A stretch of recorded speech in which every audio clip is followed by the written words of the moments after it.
अस्सलाम वालेकुम नाजरीन, आप देख रहे हैं K92 न्यूज़ और मैं हूं आपकी मेज़बान नाइला भट्टी। शामिल करेंगे आज की इलाकाई खबरें।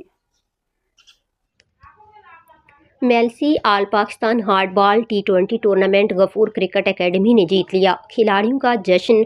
तफसील के मुताबिक गफूर क्रिकेट स्टेडियम तलोकपुर मेलसी में जारी आल पाकिस्तान हार्डबॉल टूर्नामेंट के फाइनल में पहले बैटिंग करते हुए हसन एकेडमी बिहाड़ी ने 112 रन्स बनाए, जिसके जवाब में गफूर क्रिकेट एकेडमी ने 113 रन्स का टारगेट बआसानी पूरा करके फतह हासिल कर ली। काजी पठान, फरहान सरफराज और इरफान ने बेहतरीन बल्लेबाजी की और फतह का ताज अपनी टीम के सर पर सजाया।